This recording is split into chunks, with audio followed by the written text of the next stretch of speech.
In Cyberpunk 2077, V's ascent into the criminal underworld was explored in a 5-minute cutscene. In Cyberpunk Edgerunners, David Martinez takes about 5 episodes to fully break bad. That time gives the creative team breathing room to fully explore Night City in an exhilarating 10-episode series that makes a strong argument that CDPR might have something solid to build on for future Cyberpunk stories.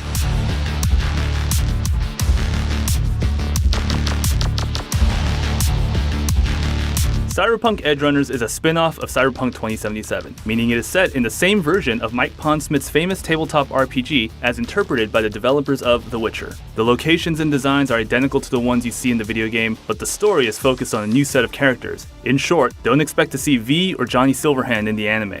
Instead, Edgerunners follows David Martinez, a brilliant student whose talents can't be supported by the wages of his single mother. When David has to begin fending for himself, Edgerunners takes the time to explore how Night City can be terrifying in ways that go beyond psychotic, cybernetically enhanced street gangs. As David finds himself slowly drowning in debt, Night City's hyper-capitalism becomes the early villain in Edgerunners. David's luck changes when he meets a mysterious netrunner named Lucy and falls in with a lovable mercenary group led by the strong-willed and armed Maine. Thus begins his journey into becoming a mercenary in Night City.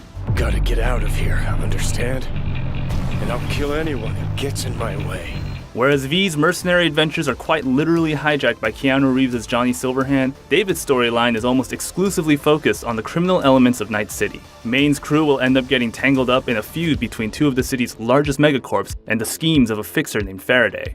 Edgerunners is at its best when the various elements of Night City's hostile life cycles are explored, seen in the way street gangs and mercenaries commit crimes on behalf of fixers who themselves are beholden to Night City's true rulers, the megacorps. These relationships are front and center of Cyberpunk Edgerunners, with David's rise within this food chain serving as a fascinating vantage point to take in this setting. Visually, this story is only enhanced by Studio Trigger, whereas famous cyberpunk anime like Ghost in the Shell and Akira focus on highly detailed, futuristic cityscapes, Studio Trigger approaches the material with an exaggerated flair. A cyberpunk anime never looked more alive than when Studio Trigger filters Night City through the same lens that created highly stylized works like Kill la Kill.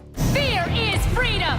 Subjugation is liberation! The story has a seesaw effect with Studio Trigger's more fun and extravagant animation style. When the story becomes too grim, the art style helps lift it up to maintain the hyper-reality of the cyberpunk genre, while the mature storytelling also reins in Studio Trigger from going too overboard tonally. It's a compliment, not a clash. All this is to say Edgerunners might end up being one of this year's sleeper hits. Edgerunners intentionally chose to explore the wide, societal aspects of Night City to great results. Still, that comes with a drawback. While the characters at the center of Edgerunners are worth investing in, they get lost in the series' focus on Night City. Some characters are gone too soon, while others enter the picture without proper intros. Luckily, the central duo of David and Lucy get a chance at a full story, chronicling the two's growing relationship and leading up to a heartbreaking finale. っていうか、夢ってやつ。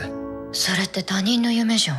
Cyberpunk has always been about Night City more than its characters, and Edgerunners is able to zero in on the life and times of Night City mercenaries, who are all just trying to live their lives and survive. In a way, Edgerunners also serves as a companion piece to Cyberpunk 2077 rather than an alternative. Between the anime and the video game, fans can experience Night City from 2 unique angles. Going into Cyberpunk Edgerunners, I was curious if there's even a need for another Cyberpunk anime in the year 2022. The genre and the medium have come together so many times, it's hard to imagine there are even new stories worth telling in this space. But Cyberpunk Edgerunners makes a case that there's still plenty left to mine in CDPR's vision of Night City, and perhaps even the blueprint for where they should take the series in the future.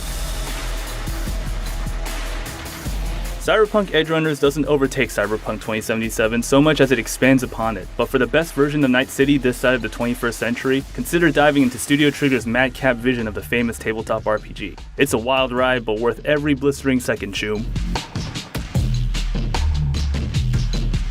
For more animation goodness, check out our review of Harley Quinn Season 3, and for everything else, keep it here on IGN.